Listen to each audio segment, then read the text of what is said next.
Joko Widodo. Joko Widodo telah membuat Indonesia miskin semiskin-miskinnya. Adalah untuk menyampaikan penolakan kedatangan Pak Jokowi di Provinsi Lampung. Kenapa?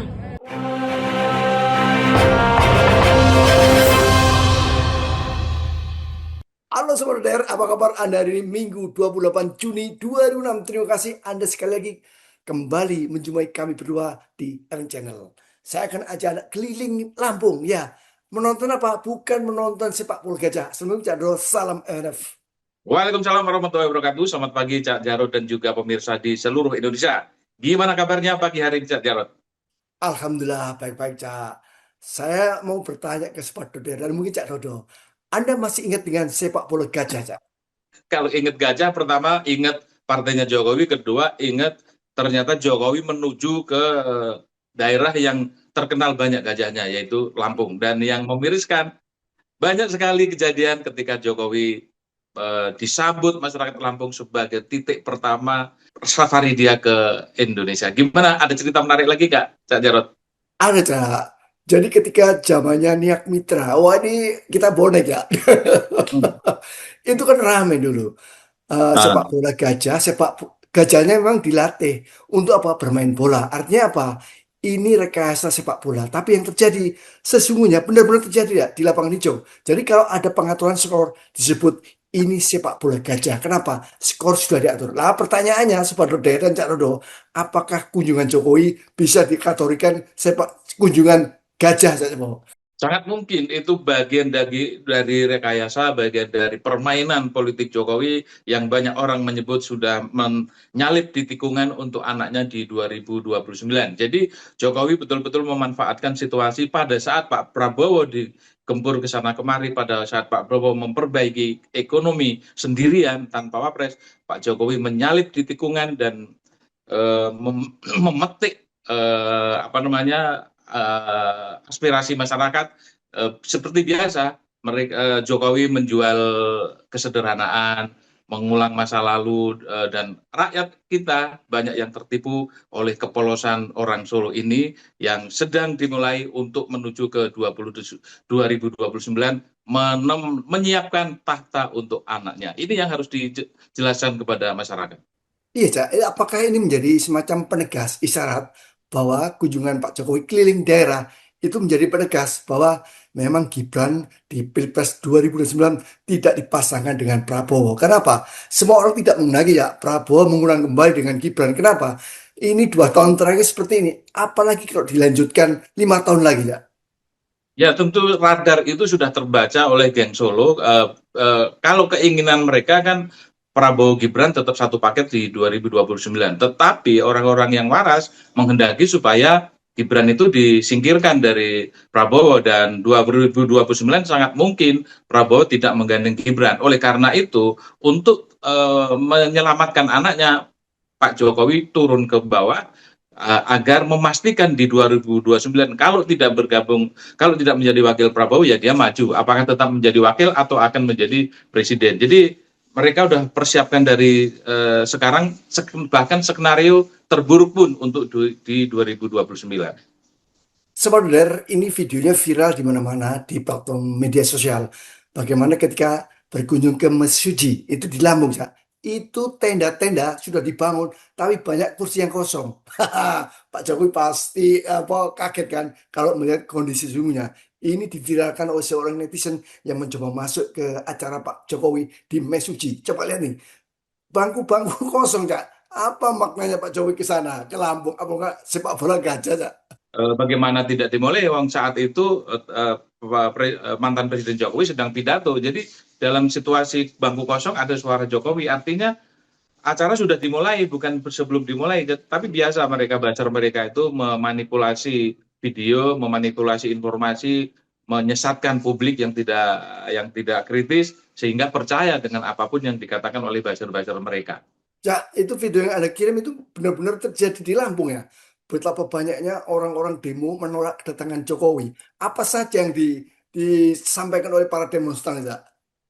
Iya, itu sebagian lagi dari masyarakat Lampung. Oke lah, Jokowi di bagian yang lain karena itu kader PSI, tentu saja para kader PSI mengerahkan orang diminta untuk mendatangkan puluhan orang dari setiap kader. Artinya ya akhirnya muncul kelihatan banyak ya pada saat Jokowi menuju acara itu. Bahkan Jokowi dinobatkan sebagai tokoh Ketua adat. bangsa Lampung. Wah, Iya, ketua adat.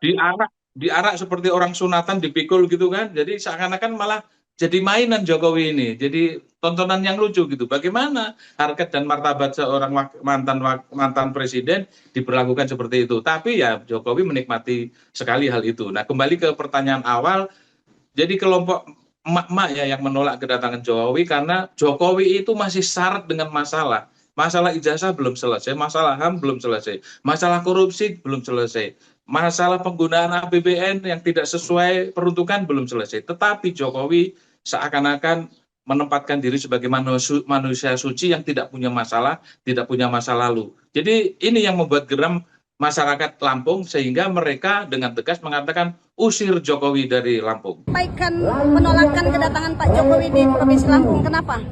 Karena pertama, ketika Pak Jokowi memimpin negeri ini, pernah terjadi pelanggaran HAM, yaitu peristiwa pembunuhan pengawal Habib Rizik di KM 50. Tidak ada empati sedikit pun dari Bapak Jokowi yang pada waktu itu beliau memimpin negeri ini.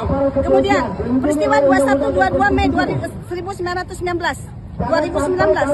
itu juga terjadi pelanggaran HAM di peristiwa Bawaslu, di mana ratusan orang pada waktu itu ditangkap, bahkan ada merenggut nyawa puluhan orang, termasuk juga Harun Ar-Rasyid. Semenjak 10 tahun Pak Jokowi memimpin negeri ini, berapa orang para tokoh-tokoh yang sudah dipenjarakan?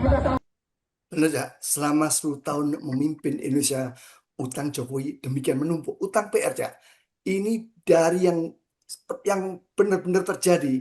Bagaimana pembunuhan 6 laskar FPI itu benar-benar habis. Ini memang pendangkalan logika dan hukum. Dan yang terakhir soal kasus ijazah Jokowi, ijazah palsu Jokowi.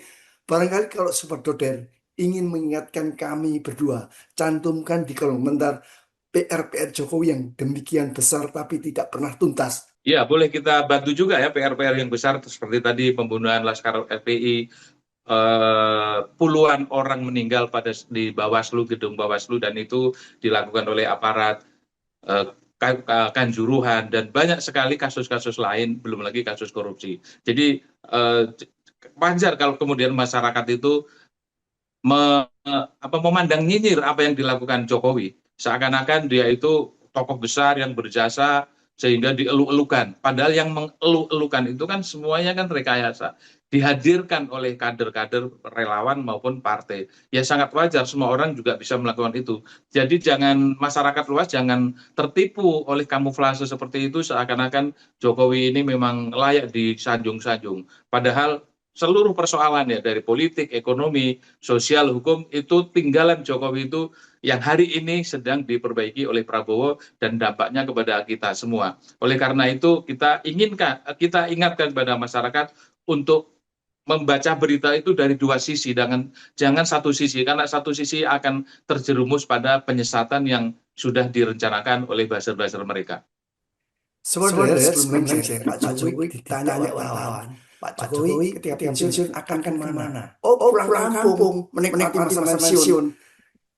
Jadi gini ya, saya sulit menemukan contoh teladan yang membuktikan Pak Jokowi memang layak percaya. Ada integritas dasar apa? Selama 10 tahun yang muncul cuma masalah. Gak enak menyebutkan saja. Kalau nggak cocok doang. Iya, kalau pensiun mau cucu itu yang paling teringat oleh publik seperti itu. Jadi kesimpulan banyak orang bahwa apa yang dikatakan Jokowi ketika ngomong A, jawabannya B. Sen kanan belok kiri, itu yang terjadi pada Jokowi dan sudah ada di Jokowi. Artinya Jokowi ini orang di framing oleh masyarakat, percaya oleh masyarakat sebagai pejabat yang suka bohong, suka menipu, dan tidak memiliki tanggung jawab atas ucapan itu. Akhirnya kita jadi percaya kalau ijazahnya dia palsu, ya sangat mungkin karena omongannya, ucapannya, tindakannya jauh dari standar seorang pejabat yang bisa menempatkan diri sebagai seorang pemimpin yang bisa mengayomi, bisa meneduhkan, bisa memberi penjelasan dengan logis dan masuk akal. Bukan dengan ngomong seenaknya, kemudian dibantah seenaknya, atau dilupakan seenaknya. Kan sangat tidak elok seorang pemimpin negara seperti itu. Ini baru dilambung yang terkenal dengan sepak bola gajah. Bagaimana, Cak? Kalau nanti Jokowi keliling daerah di mana markas Banteng berada, akan menarik, Cak. Bagaimana sambutannya? Kasus sistem kabar-kabarnya.